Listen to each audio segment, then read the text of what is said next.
Rien n'évoque mieux un mariage heureux que de se faire désinviter de Noël par sa femme pour qu'elle puisse retrouver son ex-petite amie. C'est exactement ce que Mera m'a annoncé le 20 décembre, debout dans notre cuisine, comme si elle présentait la météo. Ne viens pas pour Noël. Mon ex sera là et je veux lui parler, a-t-elle dit, sans même lever les yeux de son téléphone. Comme ça, tout simplement. 22 ans de mariage réduit à un renvoi désinvolte pendant qu'elle faisait défiler les cochonneries qui remplissaient son fil d'actualité sur les réseaux sociaux. Je m'appelle Porter Keller et je gère la quincaillerie Wallace sur la 5e rue. Je gagne ma vie en réparant des choses. Des tuyaux cassés, des câblages défectueux, des charnières qui grincent. Mais apparemment, je ne peux pas réparer un mariage brisé quand ma femme décide qu'elle préfère passer les fêtes à se remémorer le bon vieux temps avec Ty Morrison, son petit ami de l'université, qui a débarqué en ville il y a 3 mois tel un héros de comédie romantique au rabais. La montre coûteuse que je lui avais achetée était dans mon camion, emballée dans du papier argenté avec un ruban rouge. $2000 pour une montre Cartier qu'elle reluquait à la bijouterie du centre-ville. J'avais prévu de la surprendre le matin de Noël, peut-être pour raviver cette flamme que nous avions perdue quelque part entre les mensualités de l'hypothèque et ses plaintes interminables sur mon manque d'ambition. « Tu veux lui parler ?» ai-je répété, en posant ma tasse de café avec un soin délibéré. « De quoi exactement ?» Mera a finalement levé les yeux, ses cheveux blonds parfaitement coiffés bien qu'il ne soit que 7 heures du matin. Elle se levait plus tôt ces derniers temps, passant plus de temps à soigner son apparence. Ça aurait dû être un signe avant-coureur, mais j'étais trop occupé à essayer de maintenir la rentabilité de notre quincaillerie pour remarquer les signaux d'alarme. Le bon vieux temps. Nous avons une histoire, Porter. Tu ne comprendrais pas. Une histoire, bien sûr. Comme si nos 22 ans ensemble n'étaient qu'une simple note de bas de page comparée à je ne sais quelle romance d'adolescent qu'elle avait partagée avec Ty avant qu'il ne déménage en Californie pour devenir un consultant en affaires super coté. Je comprends beaucoup de choses, ai-je dit. Je comprends que tu le choisis lui plutôt que moi pour Noël. Elle a haussé les épaules, se retournant déjà vers son téléphone. Ce n'est qu'un jour. Tu peux aller chez ta sœur Kazay. Elle t'invite toujours. Juste un jour. Noël, la fête que nous avions passée ensemble chaque année depuis notre mariage. Le jour où je l'avais demandé en mariage, en fait, il y a 23 ans, quand nous étions jeunes et stupides et pensions que l'amour triomphait de tout. Je suis sorti jusqu'à mon camion et je suis resté assis là 1 minute, fixant la boîte emballée d'argent. L'air hivernal me mordait le visage, mais je le sentais à peine. Ma respiration sortait en bouffées blanches pendant que j'assimilais ce qui venait de se passer. Mera travaillait aux ressources humaines chez Brennan Insurance Company. Elle était restée tard plus souvent récemment, prétextant que les évaluations de fin d'année la tenaient occupée. Elle avait aussi multiplié les soirées entre filles avec son amie Lisa Hartwell, qui travaillait dans le même bureau et avait la boussole morale d'un caddie de supermarché cassé. J'avais entendu Lisa au téléphone avec Mera la semaine dernière. Quelque chose comme « Tu mérites mieux » et « Porter est un vrai gars de petite ville ». Elle s'était tue quand j'étais entré dans la pièce, mais le mal était fait. Je savais qu'elles avaient parlé de moi, probablement en train de manigancer tout ça. La chose intelligente à faire aurait été de retourner à la bijouterie, de rendre la montre, de récupérer mon argent, d'accepter que mon mariage était terminé et de commencer à planifier la suite. Mais assis là, dans mon camion, regardant ma buée embuer le pare-brise, une idée différente a commencé à germer. J'ai pensé à Ty Morrison, Monsieur Parfait avec ses costumes chers et ses histoires de réunions de clients à San Francisco. J'ai pensé aux parents de Mera, Harold et June Brennan, qui n'avaient jamais pensé que j'étais assez bien pour leur fille. J'ai pensé à toutes les réunions de famille où j'avais été traité comme un domestique, où Mera s'excusait pour mon travail simple et mon éducation limitée. Surtout, j'ai pensé à l'expression sur le visage de Mera quand elle m'a dit de ne pas venir à Noël. Ni désolée, ni triste, juste indifférente, comme si j'étais un inconvénient dont elle se débarrassait enfin. J'ai démarré le camion et j'ai conduit jusqu'à la bijouterie Brennan. Je rapporte ceci, ai-je dit à la vendeuse, une jeune femme nommée Amanda, qui m'avait aidé à choisir la montre 2 semaines plus tôt. Il y a un problème avec, a-t-elle demandé, clairement confuse. Oui, la femme pour qui je l'ai achetée s'est avérée être quelqu'un que je ne connais pas. Amanda a traité le retour sans poser plus de questions. Peut-être qu'elle a vu à mon expression que ce n'était pas le moment de bavarder. Elle m'a tendu le reçu et a demandé si j'avais besoin d'autre chose. En fait, oui. Avez-vous des boîtes cadeaux vides? Quelque chose de la même taille que la boîte de la montre. Elle a disparu dans l'arrière-boutique et est revenue avec une simple boîte à bijoux blanche. Est-ce que ça ira? Parfait. Je suis rentré chez moi et je me suis garé dans le garage. Mera était déjà partie au travail, probablement pour planifier d'autres conversations sur le « bon vieux temps » avec Ty. La maison semblait différente, comme si je la voyais avec de nouveaux yeux, tous les meubles que nous avions choisis ensemble, les photos sur les murs, les petites touches décoratives qui avaient fait de cet endroit un foyer. Maintenant, ça ressemblait juste au musée d'une relation qui était terminée depuis plus longtemps que nous ne l'avions admis l'un et l'autre. Je suis allé dans mon bureau et j'ai allumé l'ordinateur. Papier du divorce. Je n'avais jamais cherché comment demander le divorce, mais Internet rendait tout facile de nos jours. L'État de Pennsylvanie avait tous les formulaires disponibles en ligne. Divorce sans faute. Différends irréconciliables. Je pouvais remplir les papiers moi-même. Pas besoin d'avocat pour la paperasse initiale. Il m'a fallu 3 heures pour tout remplir correctement, demande de divorce, accord de règlement de propriété, déclaration financière. J'ai imprimé plusieurs copies de tout, signé chaque page avec une précision méticuleuse et veillé à ce que chaque date soit correctement remplie. Les frais de dépôt étaient de $300. Je pouvais tout soumettre électroniquement et faire signifier les papiers à Mera en une semaine. Mais ce n'était pas assez spectaculaire pour ce qu'elle m'avait fait subir. J'ai pris les papiers du divorce et je les ai placés soigneusement dans la boîte à bijoux blanche, avec le reçu de dépôt par-dessus. Puis j'ai emballé la boîte dans le même papier argenté que j'avais utilisé pour la montre, avec le ruban rouge. Le lendemain matin, j'ai appelé les parents de Mera. Harold, c'est Porter. Je voulais te dire que je ne serai pas là pour le dîner de Noël demain. Oh. La voix d'Harold portait ce ton familier de désapprobation à peine dissimulé. Tout va bien? Tout va bien. J'ai juste quelque chose à régler. Par contre, j'ai déposé le cadeau de Noël de Mera. Il est sous votre sapin. C'est très attentionné de ta part, Porter. Si seulement il savait. J'ai passé le reste de la journée à faire mes bagages. Pas tout, juste l'essentiel, mes vêtements, mes outils, mes documents et les quelques objets personnels qui comptaient vraiment pour moi. J'ai tout chargé dans mon camion et j'ai conduit jusqu'au Holiday Inn sur la route 30. Pas exactement un hébergement de luxe, mais ça ferait l'affaire en attendant de savoir quoi faire ensuite. J'ai appelé mon avocat, Jim Hendricks, qui s'était occupé de la paperasse quand nous avions acheté notre maison. Sa secrétaire a dit qu'il était hors de la ville pour les fêtes, mais qu'elle pouvait me fixer un rendez-vous pour la semaine suivante. J'ai laissé un message disant que je devais discuter d'une procédure de divorce et que je rappellerais après le Nouvel An. Puis j'ai appelé ma sœur Casey. Porter, je pensais que tu serais chez les parents de Mera. Changement de programme. Écoute, j'ai besoin de te demander une faveur et ça va paraître bizarre. D'accord, vas-y. Si quelqu'un demande où je suis demain, dis juste que je prends du temps pour réfléchir. Ne donne pas de détails. Casey est restée silencieuse un moment. Elle était infirmière à l'hôpital général de Lancaster, habituée à lire entre les lignes quand les gens ne lui disaient pas toute la vérité. Porter, qu'est-ce qui se passe? Je t'expliquerai plus tard. Fais-moi confiance sur ce coup-là. D'accord, mais tu me dois une vraie explication. Marché conclu. J'ai raccroché et je me suis assis sur le lit de l'hôtel, fixant mon téléphone.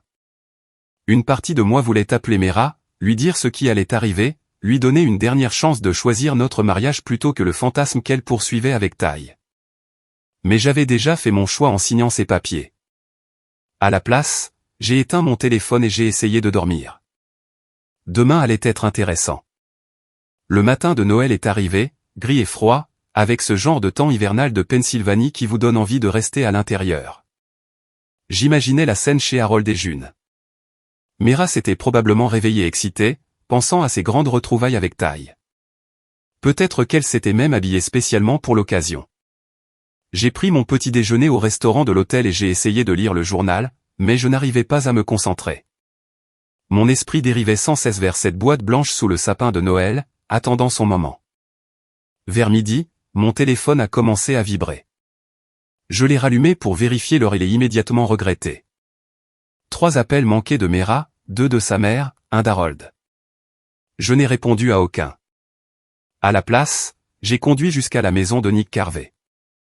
Nick était mon meilleur ami, un mécanicien qui dirigeait son propre garage et avait ce genre de personnalité directe qui tranche dans le vif comme un couteau chaud dans du beurre. Porter, qu'est-ce que tu fais ici? Tu ne devrais pas être en train de manger de la dinde et de faire semblant d'aimer tes beaux-parents?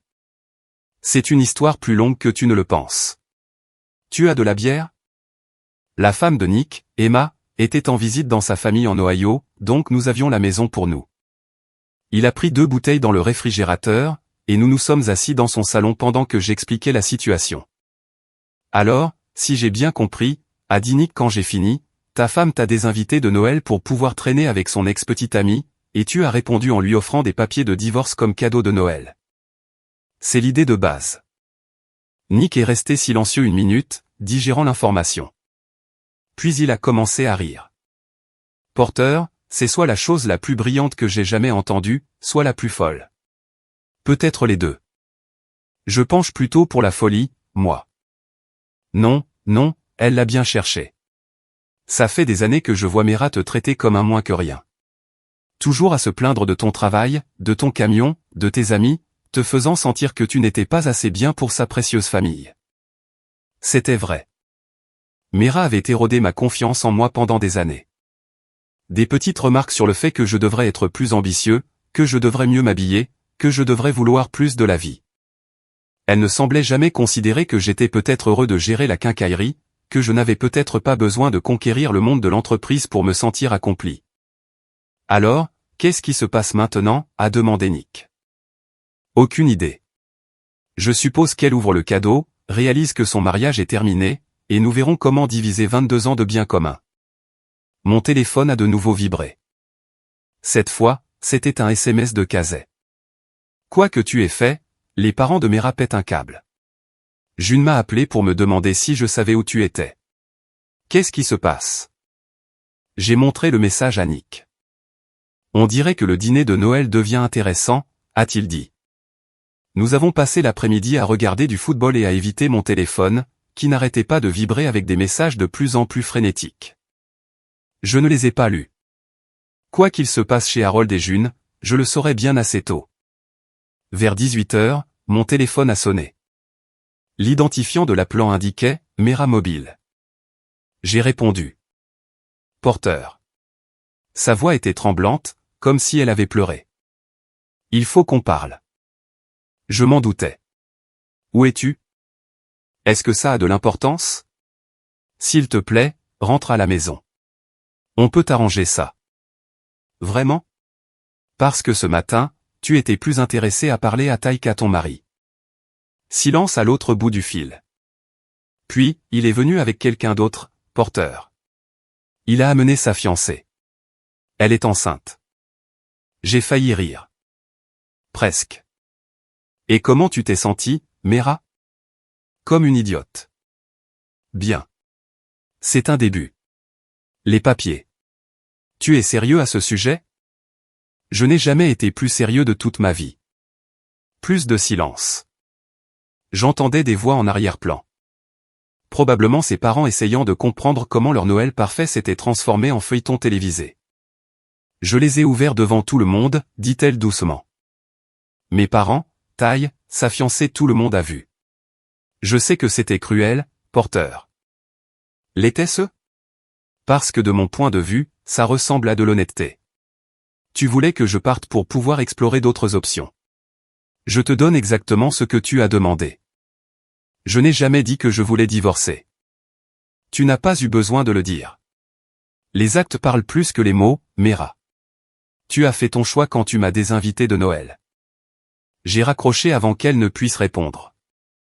Nick me regardait avec un mélange d'admiration et d'inquiétude. Tu vas vraiment aller jusqu'au bout? Oui. Bien pour toi, mec. Tu mérites mieux que quelqu'un qui te traite comme un plan de secours. Mon téléphone a vibré avec un autre texto, mais je ne l'ai pas regardé. Quoi que Mera ait à dire pouvait attendre. J'avais passé 22 ans à écouter ses plaintes, ses critiques et ses exigences pour que je sois quelqu'un que je n'étais pas. Aujourd'hui, il s'agissait pour moi de faire des choix pour moi-même. La chambre d'hôtel semblait différente quand je suis revenu ce soir-là. Pas solitaire, exactement, mais calme d'une manière que notre maison ne l'était jamais. Pas de télévision à plein volume, pas de conversation téléphonique avec Lisa, pas de commentaires passifs-agressifs sur mon apparence ou mes projets pour le week-end. J'ai commandé une pizza et j'ai essayé de penser à la suite. Le divorce prendrait des mois à être finalisé, en supposant que Mera ne le conteste pas. Nous devrions diviser nos biens, vendre la maison, probablement trouver comment démêler 2 décennies de décisions financières communes. Ça aurait dû être accablant, mais à la place, j'ai ressenti quelque chose que je n'avais pas connu depuis des années. Un soulagement, comme si j'avais retenu ma respiration si longtemps que j'avais oublié ce que c'était de respirer normalement. Mon téléphone a vibré une dernière fois. Un texto de Casey. Je ne sais pas ce que tu as fait, mais Harold Brennan a appelé papa pour lui demander si notre famille t'avait monté le coup. Maman lui a dit de se mêler de ses affaires. Appelle-moi quand tu seras prêt à expliquer. J'ai souri et j'ai éteint le téléphone. Demain, je commencerai à gérer les conséquences de mon cadeau de Noël.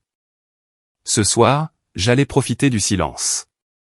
Le lendemain matin a apporté 17 appels manqués et 43 messages textes. Je les ai fait défiler en buvant mon café au restaurant de l'hôtel, regardant le drame se dérouler en temps réel sur l'écran de mon téléphone. Mera avait envoyé la plupart des textos, commençant vers minuit et continuant jusqu'à 4 heures du matin. La progression était fascinante à observer, la colère, puis la négociation, puis le désespoir, puis de nouveau la colère. Elle avait apparemment passé la nuit de Noël éveillée, rejouant probablement la scène chez ses parents et essayant de trouver comment réparer ce qui ne pouvait être réparé. Ses parents avaient appelé 6 fois. Casey, 2 fois. Même mon patron, Monsieur Wallace, avait laissé un message vocal disant qu'il avait entendu dire que quelque chose s'était passé et qu'il voulait s'assurer que j'allais bien. Le message le plus intéressant venait d'un numéro que je ne reconnaissais pas. Porteur, c'est Jessica Chen, la fiancée de Ty. Je pense que nous devrions parler. Pouvez-vous m'appeler quand vous recevrez ce message? J'ai fixé ce message pendant un long moment. Que pouvait bien vouloir me dire la fiancée enceinte de Ty? Peut-être était-elle curieuse de la catastrophe dont elle avait été témoin hier. Ou peut-être avait-elle ses propres questions sur l'intérêt soudain de Ty à renouer avec son ex-petite amie. J'ai décidé de la rappeler. Merci d'avoir appelé, a dit Jessica en répondant. Sa voix était calme, professionnelle. J'espère que je ne vous dérange pas en vous contactant. J'ai eu votre numéro sur le téléphone de Mera. Comment avez-vous eu le téléphone de Mera? Elle l'a laissé chez les Brennan en partant en courant. J'ai peut-être regardé ses contacts avant qu'Harold ne le range. Intéressant. De quoi vouliez-vous parler? Ty m'a dit qu'il venait à Lancaster pour faire du réseautage et assister à quelques fêtes de fin d'année. Il n'a jamais mentionné qu'il verrait son ex-petite amie ou qu'elle désinviterait son mari de Noël pour passer du temps avec lui. Je pouvais entendre la colère sous son ton contrôlé. Ça a dû être une surprise désagréable. On peut dire ça, surtout quand elle a ouvert votre cadeau et que j'ai réalisé ce qui se passait. Toute la pièce est devenue silencieuse et je pouvais le lire sur tous les visages. Ils savaient tous quelque chose que j'ignorais. Qu'a dit Ty? Rien d'utile. Il a continué à insister sur le fait que tout était innocent, que Mera avait mal compris ses intentions. Mais la façon dont elle le regardait quand nous sommes entrés. Ce n'était pas un malentendu. C'était une femme qui s'attendait à quelque chose qui n'est pas arrivé. Je me suis surpris à apprécier Jessica Chen. Elle était clairement assez intelligente pour lire la situation avec précision, et elle ne gobait pas plus les explications de Ty que je ne gobais celles de Mera. Alors, que voulez-vous de moi, ai-je demandé. Des informations. Depuis combien de temps ça dure? Qu'est-ce que Mera vous a dit exactement à propos de Ty? Je lui ai donné la chronologie. Le retour de Ty en ville il y a 3 mois. L'intérêt soudain de Mera pour les soirées entre filles et les réunions de travail tardives. Les appels téléphoniques qui cessaient quand j'entrais dans la pièce. Le refroidissement progressif de notre mariage que j'avais attribué à une dérive normale de la relation, mais qui semblait maintenant plus délibérée. Elle a planifié ça, a dit Jessica quand j'ai fini. Ce n'était pas une réunion spontanée. Elle y travaillait. On dirait bien. Que allez-vous faire? Je ne suis pas encore sûr, mais je voulais que vous sachiez que tout le monde n'a pas cru à l'histoire de Ty hier. Votre femme s'est ridiculisée, mais elle l'a aussi démasqué comme un menteur. Après avoir raccroché, je suis resté assis dans mon camion sur le parking de l'hôtel, essayant de digérer cette nouvelle information. Mera n'avait pas seulement eu une liaison émotionnelle. Elle avait activement prévu de me quitter pour taille. L'ultimatum de Noël n'était pas une décision spontanée. C'était l'aboutissement de mois de manigance. Cette prise de conscience aurait dû me faire plus mal qu'elle ne l'a fait. Au lieu de ça, elle m'a juste rendu plus en colère. Elle m'avait menti en face pendant des mois, me faisant croire que j'imaginais des problèmes qui n'existaient pas, pendant qu'elle complotait sa stratégie de sortie. Mon téléphone a sonné. Casey. Porteur, qu'est-ce qui se passe, bon sang? Maman a reçu des appels toute la matinée des Brennan et ils agissent comme si tu avais perdu la tête. Peut-être que c'est le cas. Où es-tu? À la maison. Emma est toujours en Ohio et je fais un double service ce soir. Viens. Il faut qu'on parle. Casey vivait dans une petite maison près de l'hôpital, assez proche pour qu'elle puisse aller au travail à pied quand le temps le permettait. Je l'avais aidée à rénover la cuisine il y a 2 ans, et elle essayait de me rembourser avec des repas faits maison depuis. Tu as une mine affreuse, a-t-elle dit quand je suis arrivé. Ça fait combien de temps que tu n'as pas dormi? Quelques heures. Toute cette histoire est juste dingue. Oui, je l'ai compris avec les appels. Assieds-toi. Je vais faire du café et tu pourras m'expliquer pourquoi Harold Brennan pense que notre famille a déclaré la guerre à sa fille. Je lui ai tout raconté. L'ultimatum de Noël, les papiers du divorce, la montre que j'avais rendue et ma conversation avec Jessica Chen. Casey a écouté sans interrompre, sa formation d'infirmière prenant le dessus alors qu'elle traitait les informations et posait des questions pour clarifier. Donc Mera te trompait, a-t-elle dit quand j'ai fini. Émotionnellement, du moins. Je ne sais pas si c'est devenu physique. Est-ce que ça a de l'importance? Elle t'a désinvité de Noël pour passer du temps avec un autre homme. C'est suffisant. Casey n'avait jamais particulièrement aimé Mera, bien qu'elle ait toujours été polie à ce sujet. Elle pensait que Mera était trop exigeante, trop concentrée sur le statut et les apparences. Mais elle n'avait jamais rien dit de directement critique jusqu'à maintenant. Les papiers du divorce, c'était brillant, a-t-elle poursuivi. Cruel, peut-être, mais brillant. Elle t'a humilié devant sa famille pendant des mois, te traitant comme si tu n'étais pas assez bien pour leur précieux cercle social. C'est un juste retour des choses. Ses parents sont furieux. Bien sûr qu'ils le sont. Leur fille s'est fait prendre en train de tromper son mari devant toute la famille, y compris l'homme avec qui elle le trompait et sa fiancée enceinte. Ils sont probablement plus embarrassés qu'en colère. Mon téléphone a vibré. Texto de Mera. S'il te plaît, rentre à la maison. Nous devons en parler comme des adultes. J'ai montré le message à Casey. Tu vas répondre? Finalement, oui. Mais pas aujourd'hui. Laisse-la mariner un peu.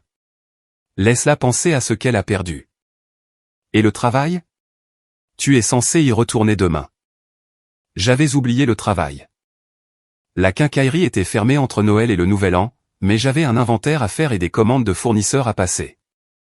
Des responsabilités de la vie normale qui semblaient surréalistes après les dernières 24 heures. J'irai demain. Restez occupé. Trouver ma prochaine étape. Casey a étudié mon visage avec la même intensité qu'elle utilisait probablement pour évaluer les patients aux urgences. Tu gères ça mieux que ce que j'attendais. Vraiment? Parce que j'ai l'impression de tenir à peine le coup. C'est normal. Toute ta vie vient de changer en un jour. Mais tu ne t'effondres pas et tu ne la supplies pas de te reprendre. C'est un progrès. Elle avait raison. L'ancien porteur aurait peut-être appelé Mera immédiatement, s'excusant pour le geste dramatique et essayant d'arranger les choses. Ce porté-là était content de la laisser mijoter dans les conséquences de ses choix. Mon téléphone a sonné. Numéro inconnu. Porteur, c'est Lisa Hartwell. Je travaille avec Mera. Lisa. La complice de Mera, celle qui l'avait encouragée à faire mieux que son mari de petite ville. Ça devrait être intéressant. Que veux-tu, Lisa? Je veux qu'on se parle en personne. On peut se retrouver quelque part. Pourquoi voudrais-je faire ça? Parce qu'il y a des choses que tu ne sais pas sur cette situation. Des choses qui pourraient changer ce que tu ressens à propos de tout ça.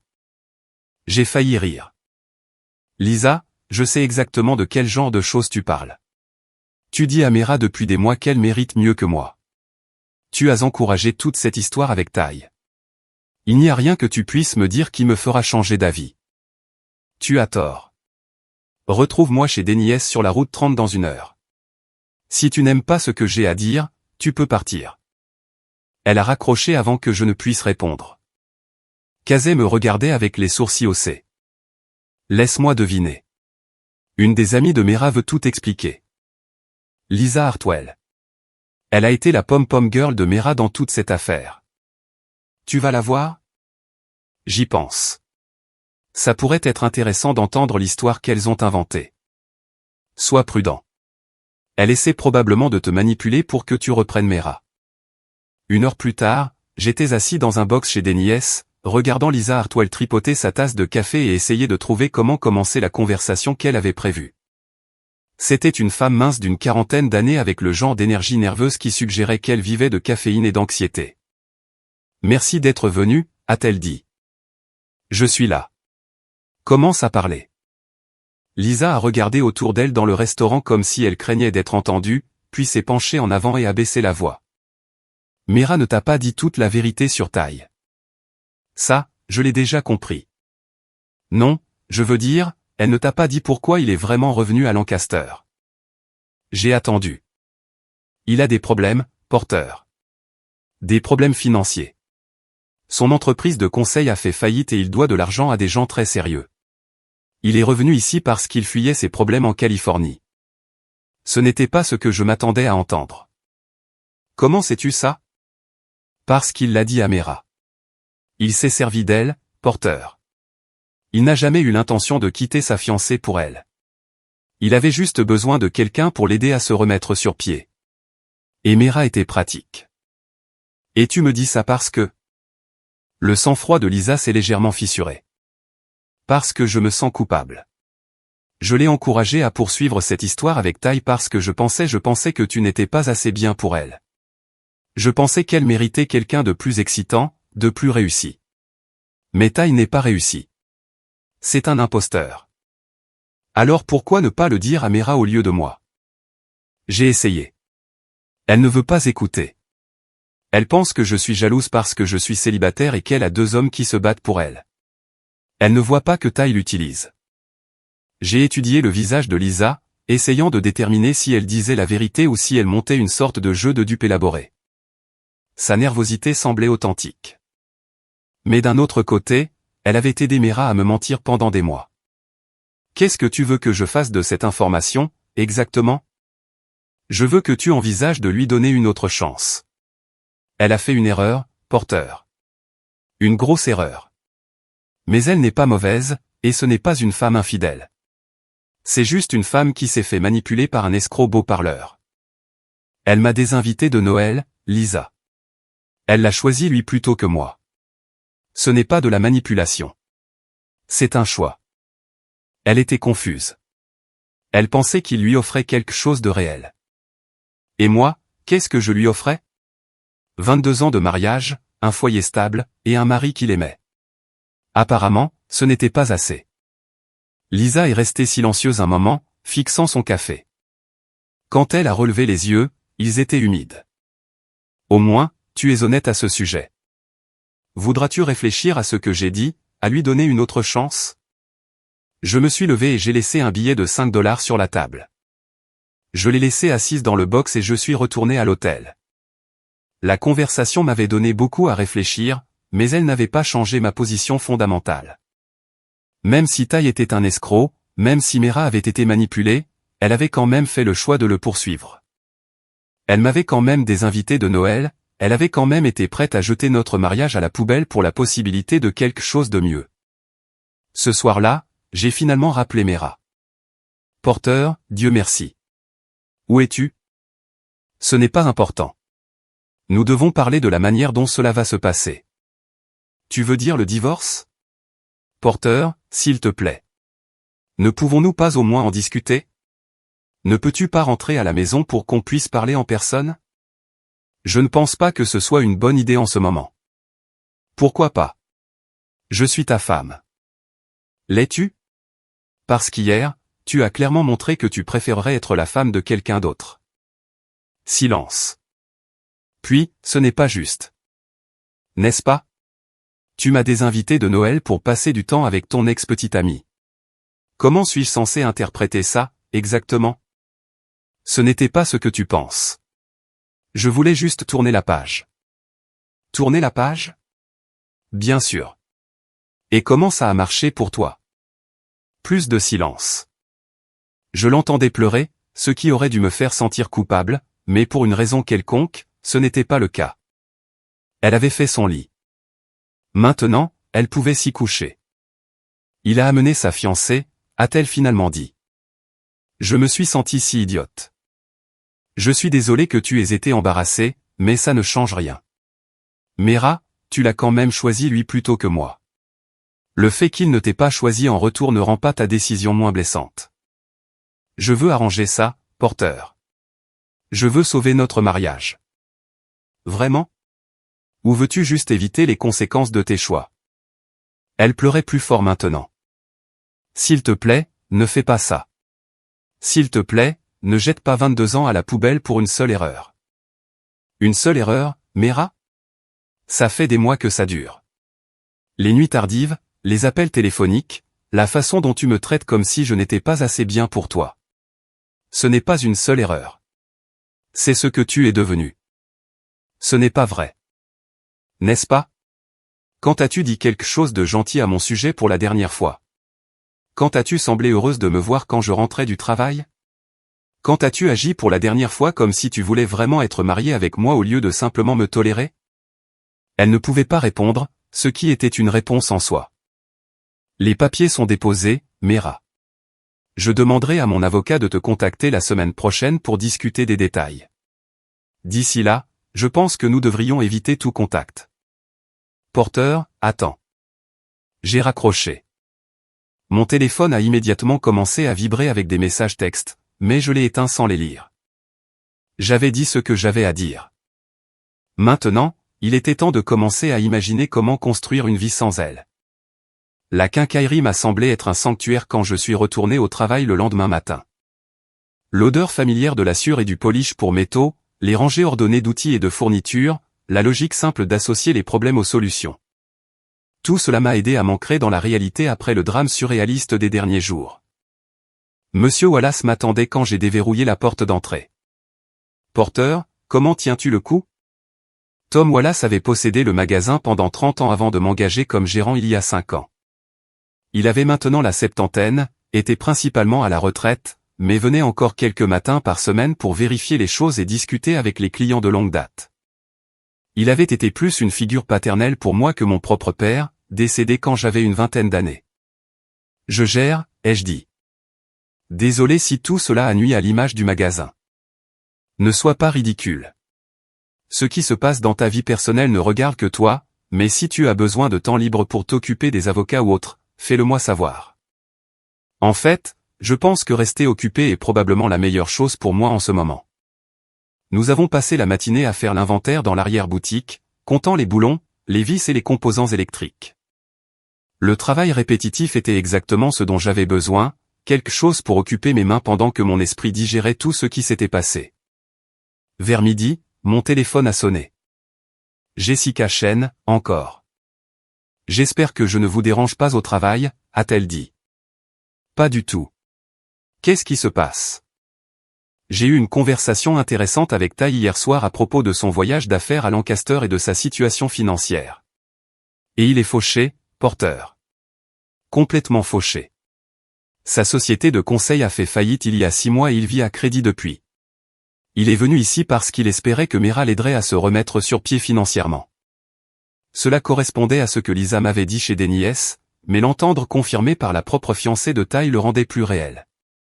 Comment l'as-tu découvert? Je l'ai confronté au sujet du désastre du dîner de Noël, et il m'a finalement dit la vérité. Il me ment sur sa situation financière depuis des mois. La bague de fiançailles est fausse. L'appartement dans lequel nous sommes censés emménager ensemble n'existe pas. Même l'annonce de la grossesse faisait partie de son plan pour m'empêcher de poser trop de questions. Attends, tu n'es pas vraiment enceinte? Oh, si, je suis enceinte. Mais je ne lui ai dit qu'il y a 2 semaines, et sa première réaction a été la panique. pas la joie.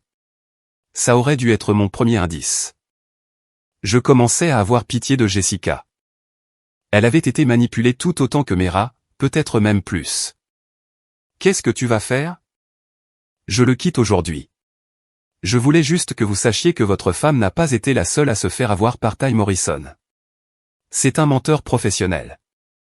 J'apprécie que tu me dises ça, Jessica, mais ça ne change pas vraiment quoi que ce soit entre Mera et moi. Je sais. Elle a quand même choisi de le poursuivre au lieu de travailler sur son mariage. Mais je pensais que vous devriez savoir pour quel genre d'homme elle était prête à jeter 22 ans. Après avoir raccroché, je suis resté assis dans le bureau du magasin, fixant l'écran de l'ordinateur sans vraiment le voir. Le tableau devenait plus clair maintenant. Ty était revenu à Lancaster spécifiquement pour renouer avec Mera, espérant utiliser leur histoire pour la convaincre de l'aider financièrement. Mera avait été flattée par l'attention et s'était convaincue que c'était le grand amour. Lisa avait encouragé tout ça à cause de ses propres problèmes avec les hommes et le mariage. C'était presque drôle, d'une manière sombre. Ma femme avait été prête à détruire notre mariage pour un homme qui était essentiellement un escroc. Mon téléphone a vibré avec un texto de Kazay. Maman veut savoir si tu viens dîner dimanche. Aussi, Harold Brennan a de nouveau appelé papa. Apparemment, Mera a appelé tous tes proches pour essayer de te trouver.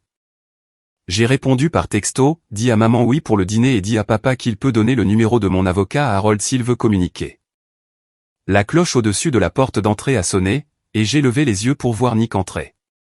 Comment se passe la vie de nouveau célibataire, a-t-il demandé. Toujours en train de digérer. Qu'est-ce qui t'amène? Je pensais que tu voudrais savoir que la voiture de Ty Morrison est garée devant Brennan Insurance Company. Depuis environ 2 heures. J'ai regardé ma montre. 14h30. Mera serait au travail. Intéressant. Je pensais qu'il avait quitté la ville après le désastre de Noël. Apparemment non. Emma m'a appelé ce matin de l'Ohio. Sa cousine travaille chez Brennan Insurance et elle dit qu'il y a eu du drame toute la semaine. Mera a pleuré à son bureau. Lisa a agi bizarrement. Et maintenant, Ty est apparu pour essayer d'arranger les choses. Petite ville. Tout le monde connaissait les affaires des autres quelques heures après qu'elles se soient produites. Qu'est-ce que tu penses que je devrais faire de cette information? Rien. Laisse-les régler leur propre désordre.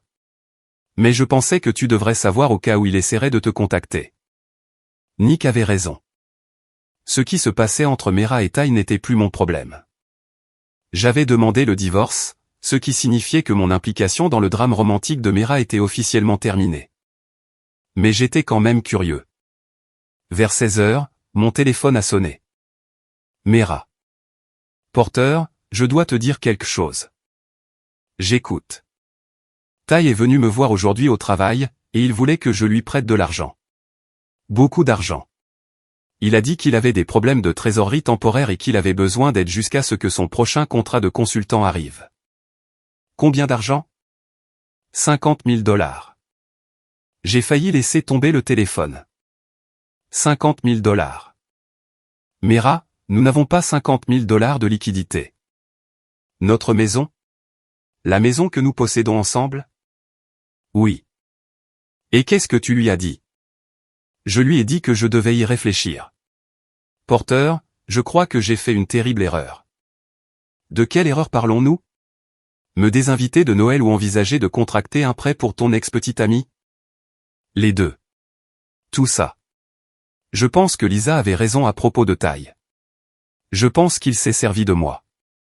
Lisa t'a dit qu'elle était venue me voir ce matin? Elle a dit qu'elle t'avait parlé et qu'elle se sentait coupable d'avoir encouragé tout ça. Elle pense que Ty est un escroc. Donc Lisa avait décidé de se confesser. Un timing intéressant. Juste après que Ty ait révélé ses véritables intentions en demandant de l'argent. Qu'est-ce que tu veux que je dise, Mera? Que je te pardonne? Que nous pouvons prétendre que rien de tout cela ne s'est passé. Je veux que tu rentres à la maison pour qu'on puisse en parler correctement, en personne. Je ne pense pas que ce soit une bonne idée. Pourquoi pas? Nous sommes toujours mariés, Porter. Nous possédons toujours une maison ensemble. Nous avons toujours 22 ans d'histoire commune. Est-ce que ça ne compte pas pour quelque chose? Ça comptait pour quelque chose hier quand tu m'as désinvité de Noël. Ça comptait pour quelque chose la semaine dernière quand tu planifiais tes retrouvailles avec Ty. Mais apparemment, ça ne comptait pas assez. J'étais confuse. Je pensais que je voulais quelque chose de différent, de plus excitant, mais je me suis trompé. T'es-tu trompé? Ou es-tu simplement déçu que Ty se soit avéré être un imposteur? Silence. C'est ce que je pensais, ai-je dit. Tu n'es pas désolé de l'avoir choisi lui plutôt que moi, Mera. Tu es désolé qu'il n'ait pas été ce que tu pensais qu'il était. Ce n'est pas juste. N'est-ce pas? Si Ty avait été tout ce que tu espérais, s'il avait été réussi, disponible et prêt à te faire tourner la tête, est-ce que tu m'appellerais en ce moment? Ou est-ce que tu demanderais toi-même le divorce? Elle ne pouvait pas répondre, ce qui était une réponse en soi. J'ai raccroché et j'ai éteint mon téléphone. Monsieur Wallace est sorti de l'avant du magasin où il aidait un client à choisir de la peinture. Tout va bien par ici? Juste ma future ex-femme qui découvre que son petit ami n'est pas le prince charmant après tout. Comment ça? Parce que maintenant tu sais avec certitude que tu as fait le bon choix. Si elle avait réalisé son erreur avant de se faire prendre, tu te serais peut-être toujours demandé si tu n'avais pas été trop hâtif. De cette façon, tu sais qu'elle ne veut te récupérer que parce que son autre option a échoué. Tom Wallace était un homme sage. Ce soir-là, j'ai dîné dans un petit restaurant près de l'hôtel et j'ai essayé de planifier mes prochaines étapes. Je devais trouver un appartement, quelque chose de temporaire, pendant que le divorce était finalisé et que nous décidions quoi faire de la maison.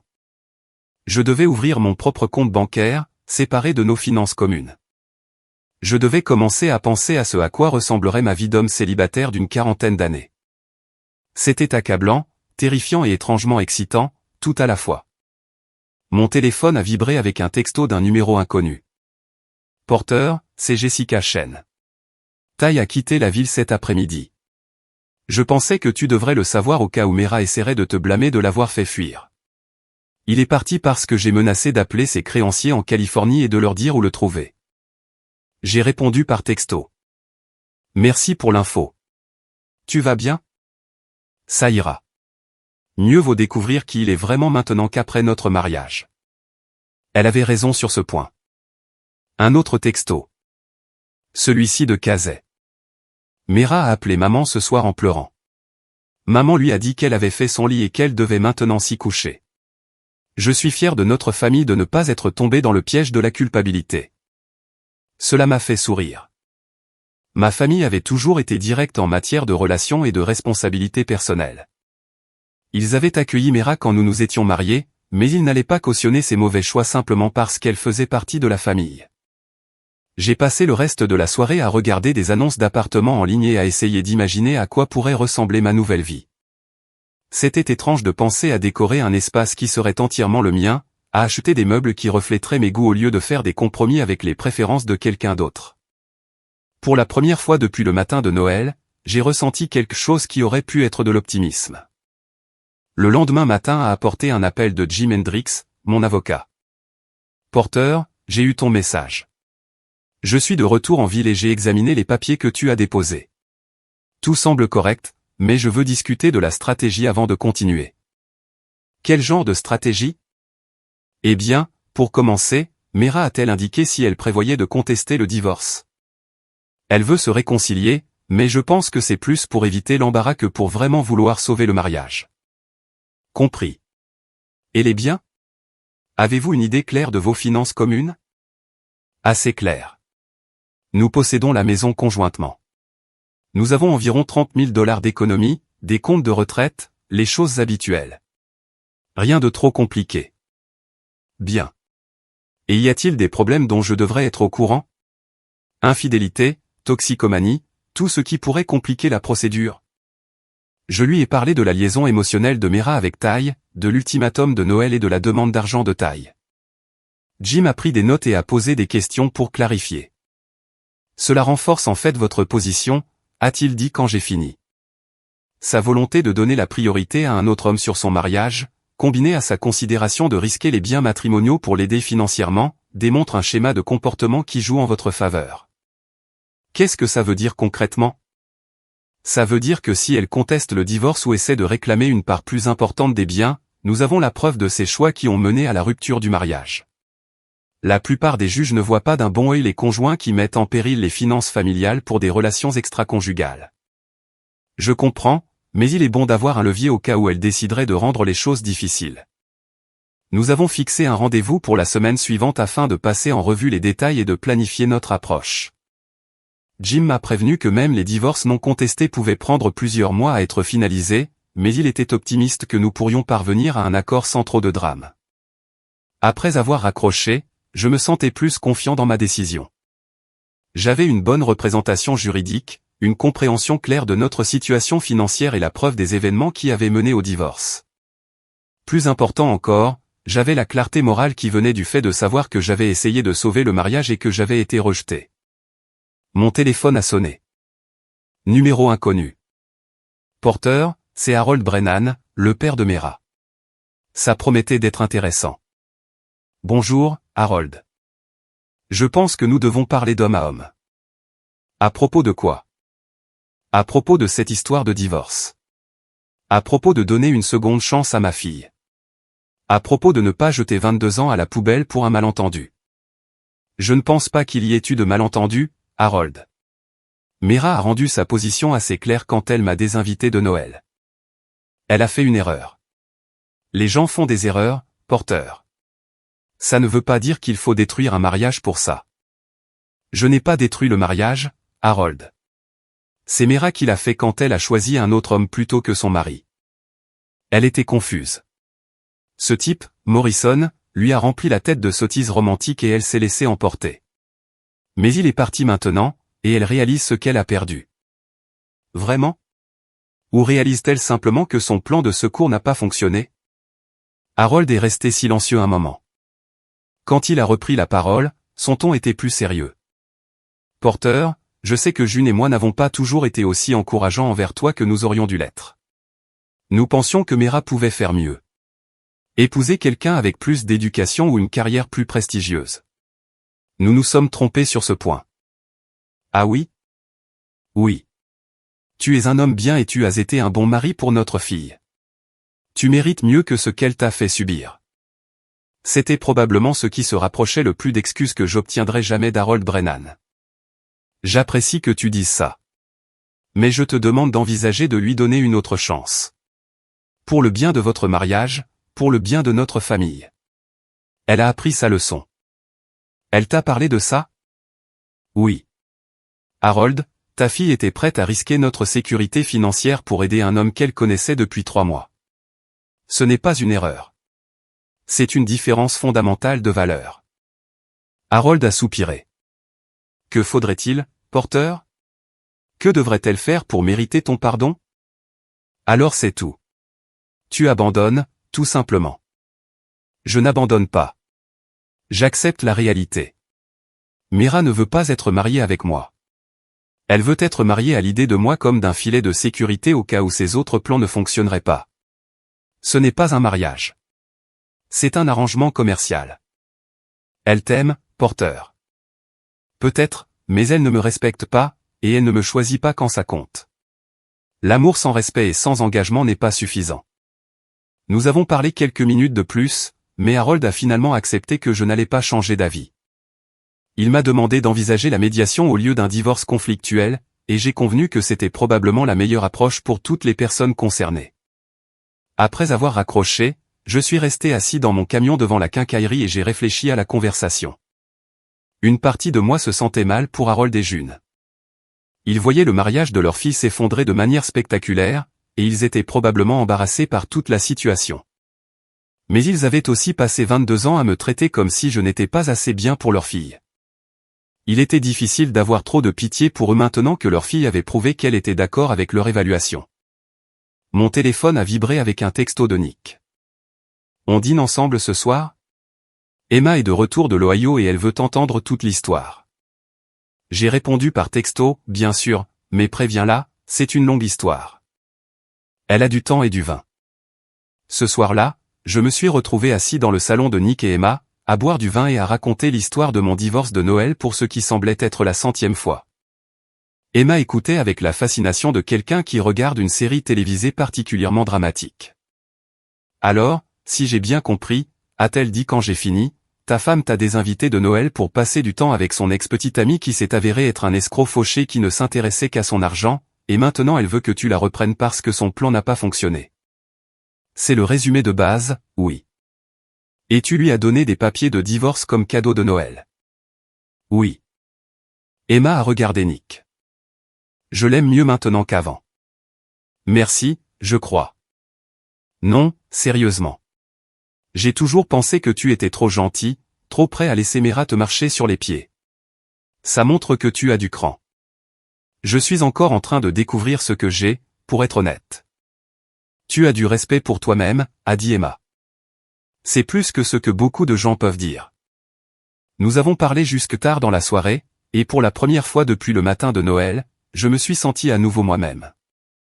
Pas le mari décevant de Mera, pas le gendre inadéquat d'Harold et June, juste Porter Keller, un homme qui avait pris une décision difficile et apprenait à vivre avec les conséquences.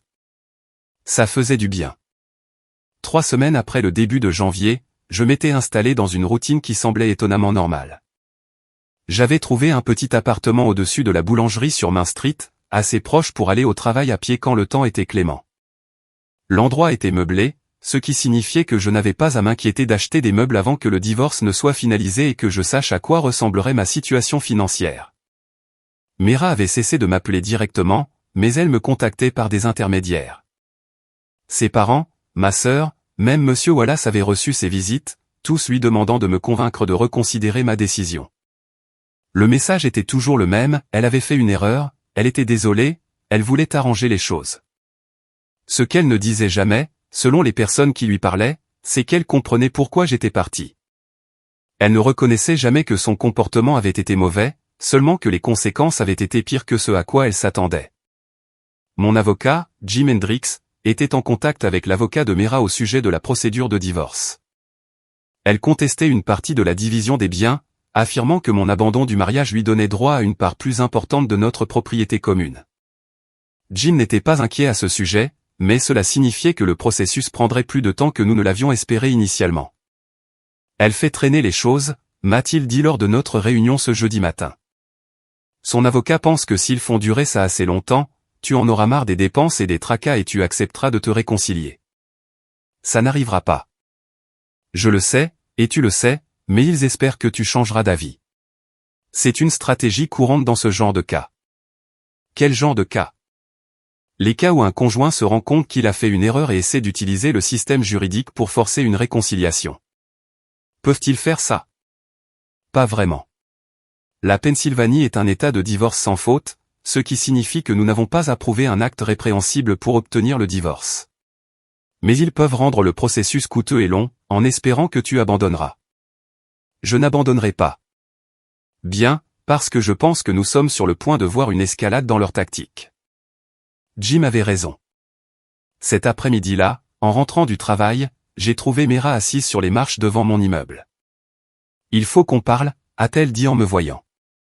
Je pensais que nous avions couvert tout ce que nous avions à couvrir. Apparemment non, puisque tu continues avec ce divorce. Elle avait l'air terrible. Ses cheveux habituellement parfaits étaient attachés en une queue de cheval désordonnée, et elle portait un jean et un sweatshirt au lieu de sa tenue de travail habituelle. Elle avait perdu du poids et avait des cernes sous les yeux qui suggéraient qu'elle ne dormait pas bien. Mera, qu'est-ce que tu fais ici? J'essaie de sauver mon mariage. Notre mariage. Il n'y a rien à sauver. On a déjà parlé de ça. Vraiment? Parce que je ne pense pas que tu aies vraiment écouté ce que j'ai essayé de te dire. C'est-à-dire? Que j'ai fait une erreur. Que j'étais confuse et stupide. Et que j'ai laissé quelqu'un d'autre me manipuler pour me faire croire que je voulais quelque chose que je ne voulais pas vraiment. Et que veux-tu? Je veux retrouver mon mari. Je veux retrouver ma vie. Je veux réparer ce que j'ai cassé. Tu ne peux pas réparer ça, Mera. Tu ne peux pas effacer le fait que tu m'as désinvité de Noël. Tu ne peux pas effacer des mois à me traiter comme si je n'étais pas assez bien pour toi. Tu ne peux pas effacer le fait d'avoir été prête à risquer notre sécurité financière pour un autre homme. Je sais que je ne peux pas l'effacer, mais je peux en tirer des leçons. Je peux être meilleur. Le peux-tu? Parce qu'il y a 3 semaines, tu défendais encore ta décision de poursuivre Tai. Tu agissais encore comme si je surréagissais à une indiscrétion mineure. C'était avant que je comprenne qui il était vraiment. Donc, tu n'es désolé que parce que ça n'a pas marché comme tu l'avais prévu? Elle est restée silencieuse un long moment, fixant le sol. Quand elle a relevé les yeux, il y avait des larmes dans ses yeux.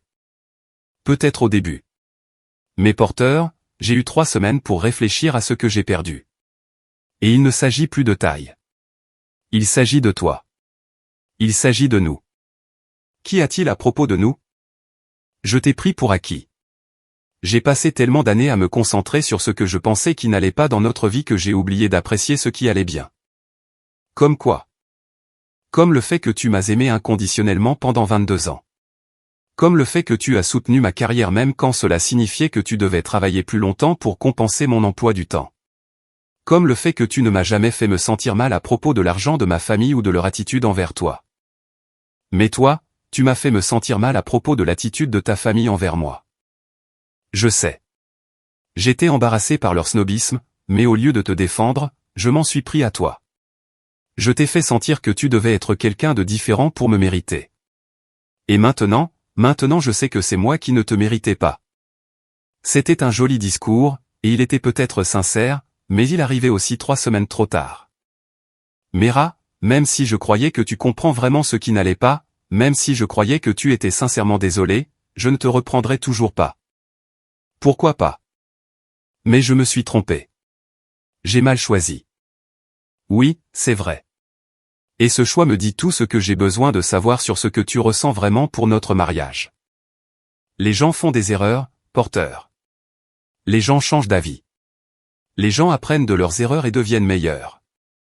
Certaines personnes, oui.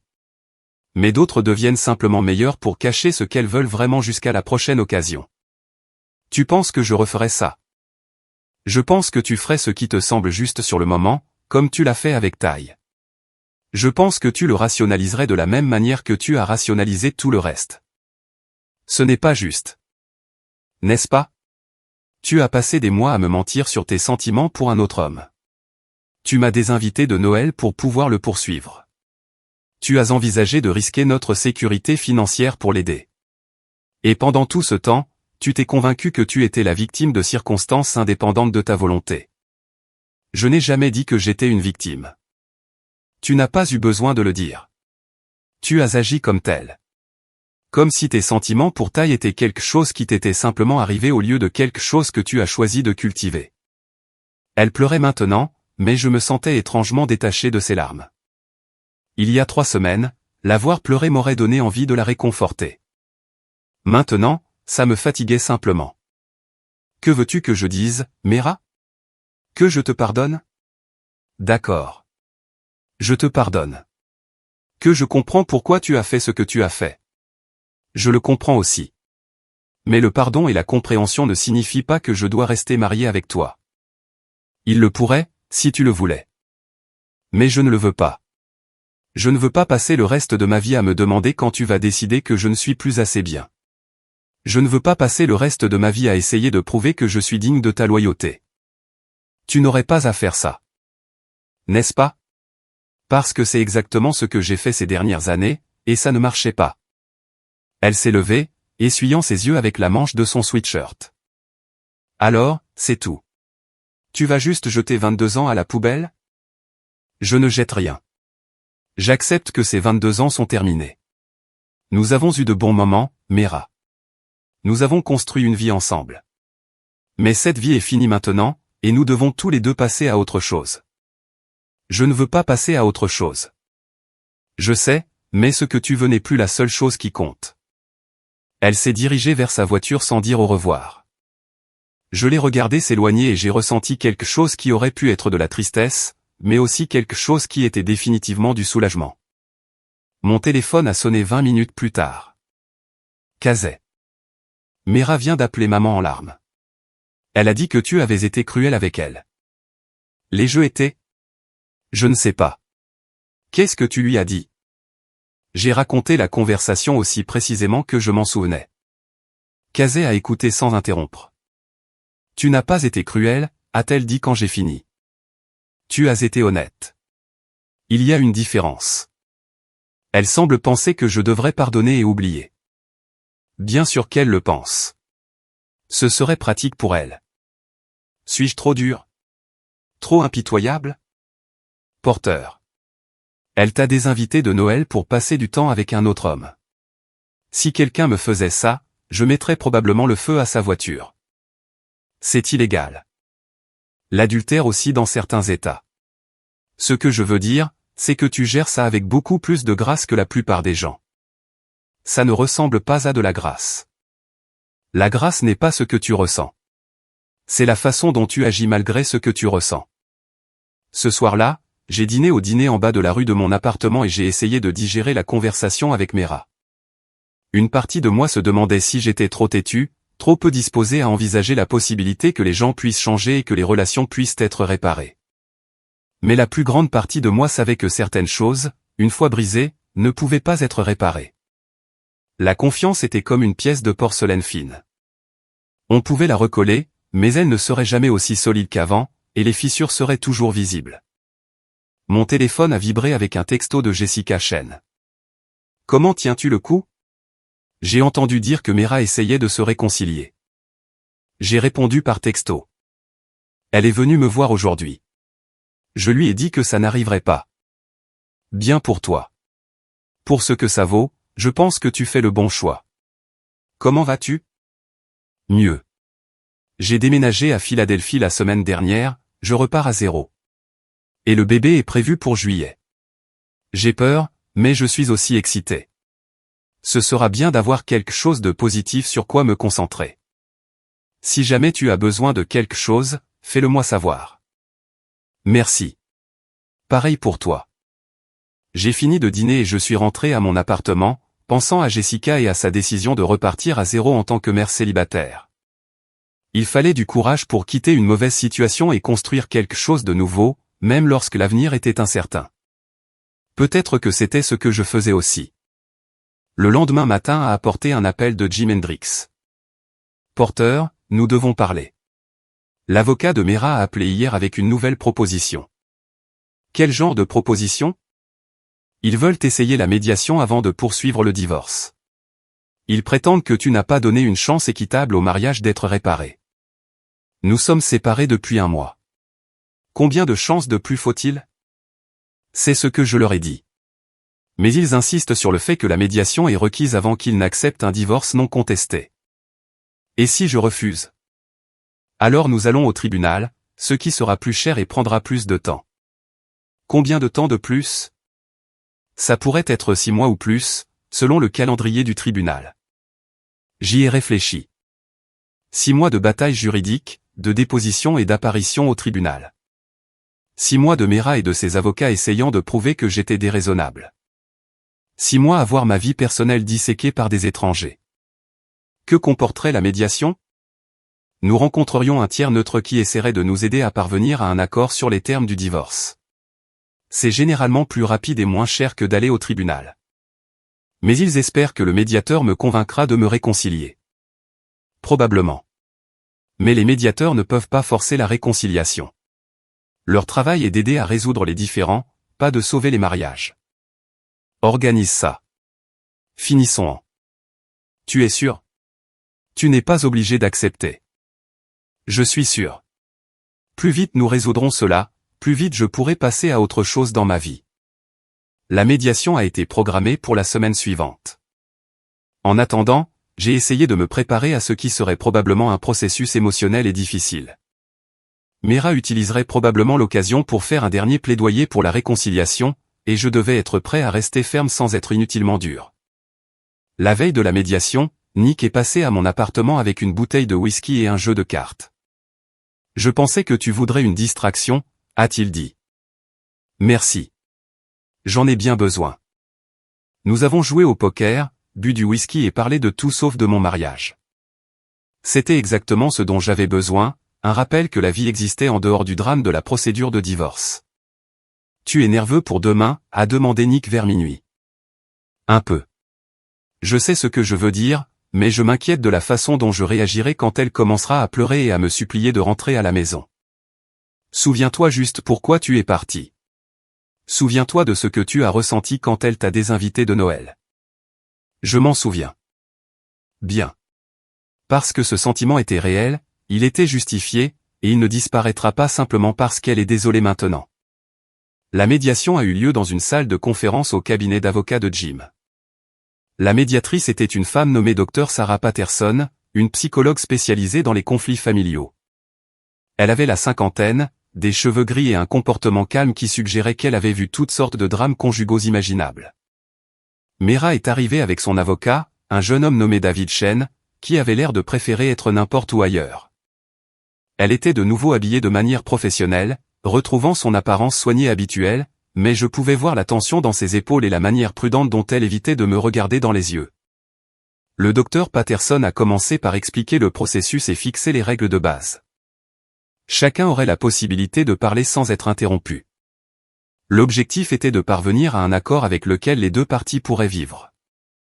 Les attaques personnelles et la manipulation émotionnelle étaient découragées. Porter, voulez-vous commencer par expliquer votre position, a demandé le docteur Patterson.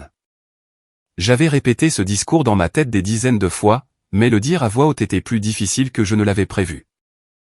Mera, comment répondez-vous à cela? Mera a pris une profonde inspiration avant de parler. J'ai fait de terribles erreurs. J'étais confuse et égoïste. Et j'ai blessé l'homme que j'aime. Mais les gens peuvent changer. Et les mariages peuvent être guéris si les deux personnes sont prêtes à y travailler. Je suis prête à faire tout ce qu'il faut pour réparer les dégâts que j'ai causés. Que seriez-vous prête à faire, spécifiquement, a demandé le docteur Patterson. Du conseil, une thérapie individuelle et une thérapie de couple. Une transparence totale sur mes communications et mes activités.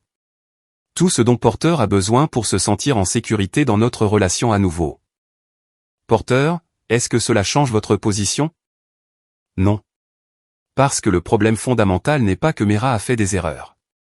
Le problème fondamental est que lorsqu'elle a dû choisir entre moi et quelqu'un d'autre, elle a choisi quelqu'un d'autre.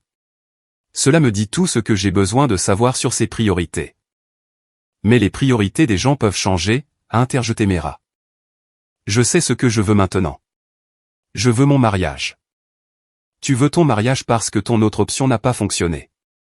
Si Ty avait été tout ce que tu espérais, nous n'aurions pas cette conversation. Ce n'est pas vrai. N'est-ce pas? Tu étais prête à jeter 22 ans à la poubelle pour un homme avec qui tu avais renoué 3 mois plus tôt. Ce n'est pas une erreur de jugement momentanée. C'est une incompréhension fondamentale de ce que signifie le mariage. Le docteur Patterson a levé la main pour arrêter la dispute avant qu'elle ne dégénère. Concentrons-nous sur les questions pratiques. Porter, que faudrait-il pour que vous envisagiez une réconciliation? Rien. Il n'y a rien qu'elle puisse faire ou dire qui me ferait à nouveau confiance. Cela semble être une position très absolue. Elle l'est. Parce que certaines choses ne peuvent pas être défaites. Certains choix révèlent le caractère d'une manière qui ne peut être reprise. Mera, comment répondez-vous à cela? Je pense que Porter est blessé et en colère, et il a tout à fait le droit de l'être. Mais je pense aussi qu'il ne nous donne pas une chance de reconstruire ce que nous avions. Nous ne pouvons pas reconstruire ce que nous avions parce que ce que nous avions était basé sur l'hypothèse que nous étions tous les deux engagés dans le mariage avant tout. Tu as prouvé que cette hypothèse était fausse. J'ai prouvé que je suis humaine et que je fais des erreurs. Non, tu as prouvé que ton engagement envers notre mariage était conditionnel. Que lorsque quelque chose de mieux se présentait, tu étais prête à abandonner tout ce que nous avions construit ensemble. La médiation s'est poursuivie pendant 3 heures, mais les positions fondamentales n'ont jamais changé. Mera voulait la réconciliation et était prête à faire tout ce qu'il fallait pour y parvenir.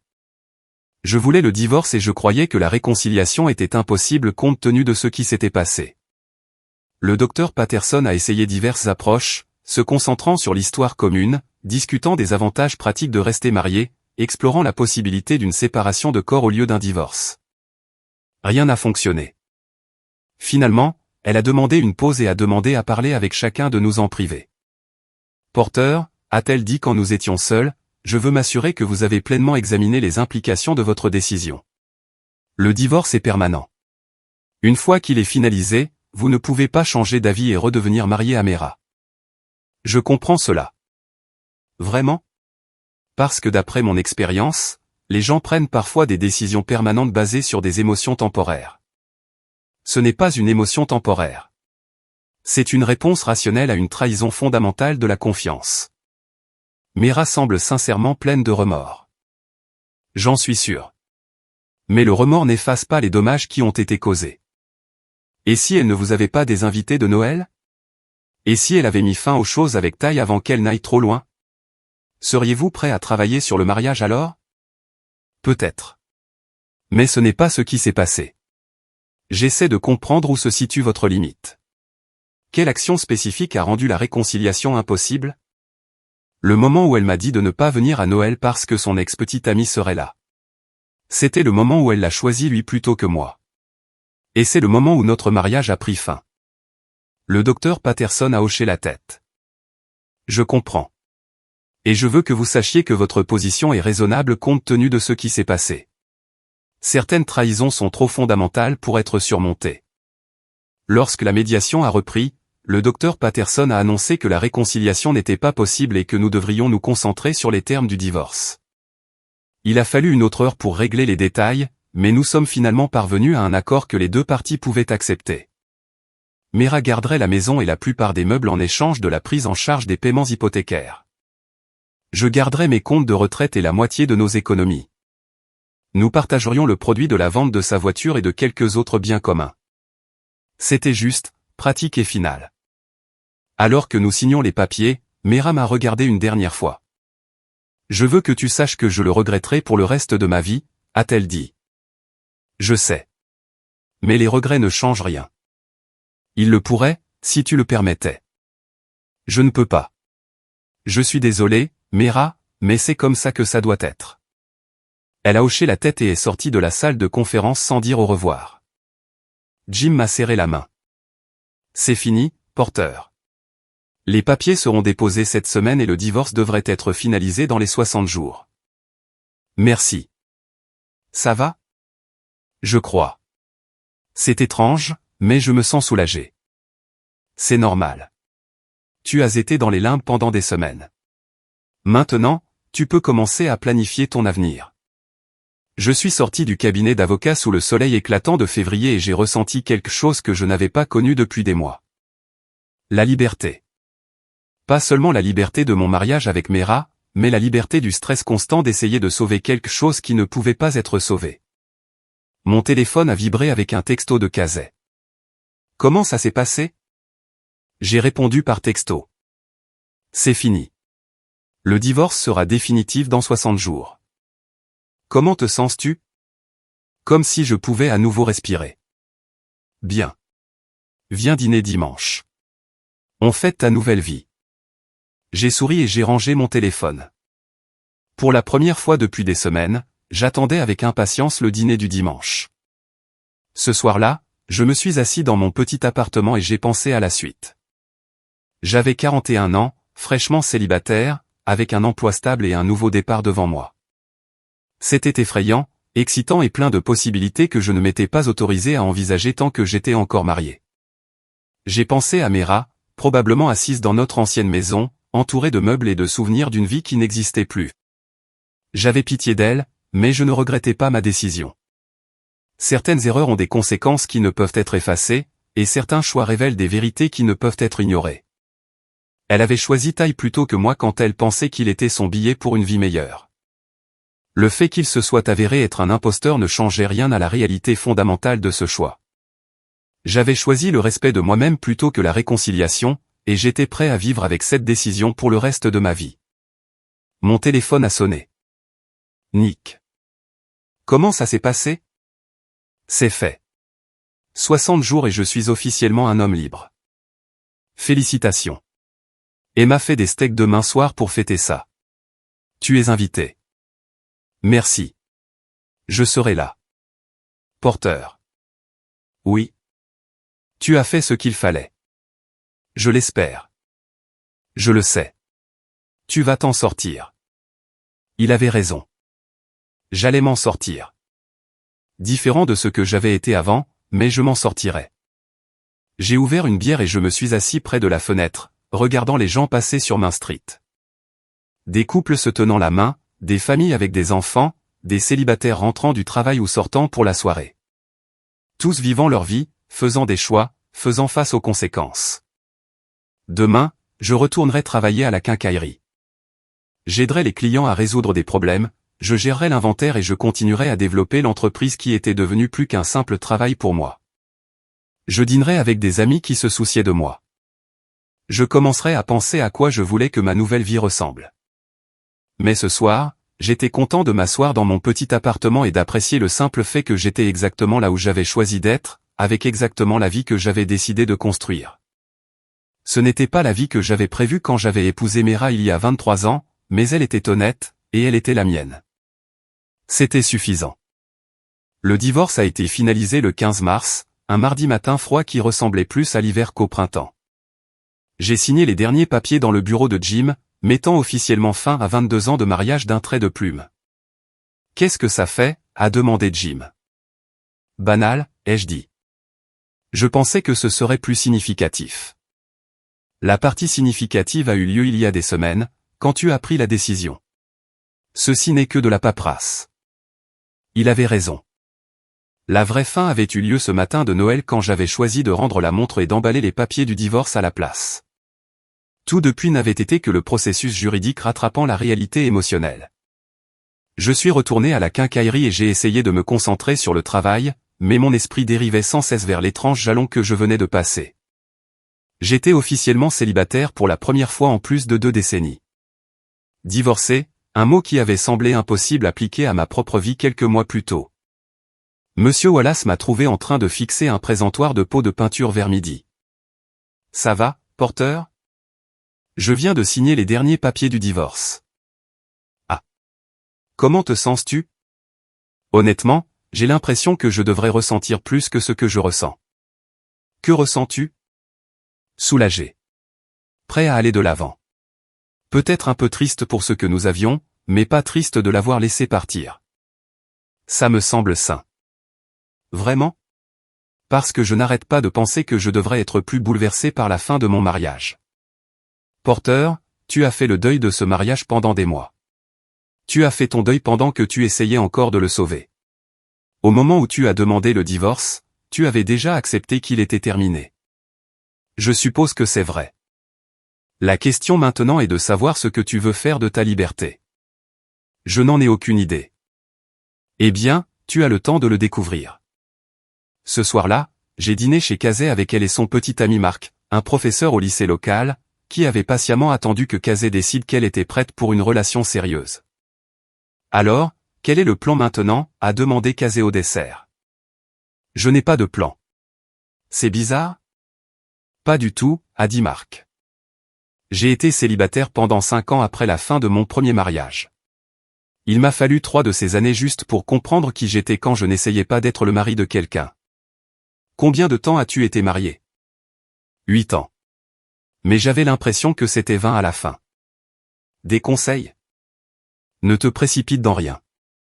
Prends le temps de redécouvrir ce que tu aimes vraiment, ce que tu veux vraiment. Ne cherche pas simplement quelqu'un pour combler le vide laissé par Mera. Je ne cherche personne en ce moment. Bien, parce que les meilleures relations se produisent quand on ne les cherche pas. Kazé a souri. Marc parle d'expérience. Je ne cherchais certainement pas de petit ami quand nous nous sommes rencontrés. Comment vous êtes-vous rencontrés ? Réunion parents-professeurs, a dit Marc. Kazé était là avec l'enfant de son ami et j'ai cru qu'elle était la mère. J'ai passé 20 minutes à essayer de comprendre pourquoi cette femme ne semblait rien savoir des résultats scolaires de son propre enfant.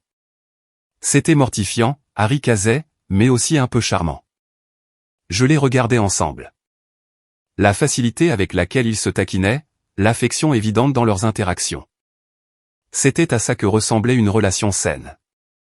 2 personnes qui appréciaient sincèrement la compagnie de l'autre et faisaient ressortir le meilleur l'une de l'autre. Ce n'était en rien ce que Mera et moi étions devenus dans les dernières années de notre mariage. « Ça te manque ?» ai-je demandé à Marc. « D'être marié, je veux dire. Certaines choses me manquent. Avoir quelqu'un avec qui partager les choses du quotidien, avoir un compagnon intégré pour les événements sociaux. Mais la tension constante, le sentiment de marcher sur des œufs tout le temps, ça ne me manque pas.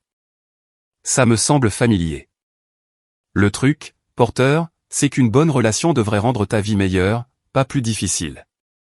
Si tu essaies constamment d'éviter les conflits ou de prouver ta valeur à ton partenaire, quelque chose ne va pas. J'ai passé les dernières années de mon mariage avec le sentiment d'échouer à un test que je ne comprenais pas. Exactement. Et ce n'est pas de l'amour. Ce n'est même pas de l'affection. Ce sont juste deux personnes qui sont restées coincées dans un schéma destructeur. En rentrant chez moi ce soir-là, j'ai pensé aux mots de Marc. Une bonne relation devrait rendre ta vie meilleure, pas plus difficile. Cela semblait si évident quand il l'a dit, mais j'avais perdu de vue cette vérité quelque part en cours de route. J'avais été tellement concentré sur le fait de sauver mon mariage que j'avais oublié de me demander s'il valait la peine d'être sauvé. J'avais été tellement attaché à l'idée d'être marié que j'avais ignoré la réalité de ce que mon mariage était devenu. Mon téléphone a vibré avec un texto d'un numéro inconnu. Porteur, c'est Jessica Chen. J'ai entendu dire que ton divorce était finalisé aujourd'hui. Félicitations pour ta liberté. J'ai répondu par texto. Merci. Comment vas-tu? Bien. Très bien, en fait. J'en suis à 20 semaines de grossesse et tout semble en bonne santé. Je suis excité. C'est merveilleux. Des regrets d'avoir quitté Thaï? Aucun. La meilleure décision que j'ai jamais prise. Il s'avère que je suis beaucoup plus heureuse de construire une vie pour moi et mon bébé que je ne l'ai jamais été en essayant d'en construire une avec quelqu'un qui ne voulait pas vraiment être là. C'est une bonne leçon. C'en est une. Et Porteur, je sais qu'on ne se connaît pas vraiment, mais je suis fier de toi d'avoir choisi de te choisir toi-même plutôt qu'un mariage qui ne fonctionnait pas. Il faut du courage pour recommencer. Merci. Ça me touche beaucoup. Prends soin de toi. J'ai souri et j'ai rangé mon téléphone. Jessica avait raison. Il fallait du courage pour recommencer, mais il fallait aussi du courage pour rester dans une mauvaise situation en espérant que les choses s'amélioreraient. J'avais passé des années à être le mauvais genre de courageux. Maintenant, j'apprenais à être le bon. Les semaines suivantes se sont écoulées tranquillement. Je me suis installé dans ma nouvelle routine d'homme divorcé, qui s'est avérée être remarquablement similaire à mon ancienne routine d'homme marié, sauf sans la tension sous-jacente constante. Je travaillais à la quincaillerie, dînais avec des amis, lisais des livres que je voulais lire depuis des années et commençais lentement à faire des projets pour l'avenir. Je pensais prendre des cours de commerce, peut-être un jour acheter le magasin à Monsieur Wallace quand il serait prêt à prendre sa retraite complète. J'ai appris par les ragots de la petite ville que Mera avait mis notre ancienne maison en vente et prévoyait de se rapprocher de ses parents. Lisa Hartwell avait apparemment été transférée au bureau de la société à Philadelphie, ce qui signifiait que Mera perdait à la fois son mariage et son amie la plus proche en l'espace de quelques mois. J'avais pitié d'elle, mais je ne me sentais pas coupable de mon rôle dans sa situation. Elle avait fait ses choix, tout comme j'avais fait les miens. Un soir de début avril, je dînais au dîner quand quelqu'un s'est glissé dans le box en face de moi. J'ai levé les yeux pour voir une femme de mon âge avec des cheveux bruns et des yeux gentils. « Vous êtes Porteur Keller, n'est-ce pas ?» a-t-elle dit. « Oui. »« On se connaît ?»« Pas vraiment. Je m'appelle Suzanne Mitchell. Je travaille à la bibliothèque. Je vous ai vu en ville et j'ai entendu parler de votre divorce. » D'accord. J'espère que ça ne vous dérange pas que je vous aborde comme ça. C'est juste que j'ai moi-même traversé un divorce il y a environ 2 ans et je me souviens à quel point on peut se sentir isolé. Ça a été un ajustement, c'est sûr. Je voulais juste que vous sachiez qu'il y a un groupe de soutien qui se réunit au centre communautaire le jeudi soir. Des gens qui ont traversé un divorce, qui parlent simplement de l'expérience et se soutiennent mutuellement. C'est attentionné de votre part, mais je vais bien. J'en suis sûr. Mais si jamais vous voulez parler à des gens qui comprennent ce que vous traversez, nous sommes là. Sans pression, sans ordre du jour, juste des gens qui sont passés par là. Elle m'a tendu une petite carte avec les informations de la réunion et s'est levée pour partir. Suzanne. Oui. Merci d'avoir pensé à moi. On veille les uns sur les autres dans cette ville. C'est ce qui en fait un foyer. Après son départ, je suis resté assis dans le dîner en pensant à ces paroles. On veille les uns sur les autres dans cette ville. C'était vrai. Au cours des derniers mois, j'avais été entouré de gens qui se souciaient de mon bien-être.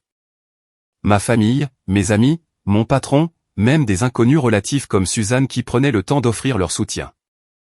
J'avais été tellement concentré sur ce que j'avais perdu dans le divorce que j'avais oublié d'apprécier ce que j'avais encore. Une communauté qui m'appréciait, un travail qui me donnait un but, des relations basées sur une affection sincère plutôt que sur une obligation. Peut-être que recommencer ne consistait pas à remplacer ce que j'avais perdu. Peut-être que cela consistait à construire sur ce qui avait toujours été là. J'ai fini mon dîner et je suis rentré chez moi à travers les rues calmes de la ville où j'avais vécu toute ma vie. Pour la première fois depuis le matin de Noël, je me sentais sincèrement optimiste quant à l'avenir. Non pas parce que j'avais des plans ou des attentes spécifiques, mais parce que je comprenais enfin que j'avais la liberté de créer la vie que je voulais. La liberté de choisir des relations qui me rendaient heureux, un travail qui m'épanouissait et des expériences qui enrichissaient ma vie. La liberté d'être moi-même, sans excuse ni compromis. Il avait fallu la fin de mon mariage pour m'apprendre cette leçon, mais c'était une leçon qui valait la peine d'être apprise.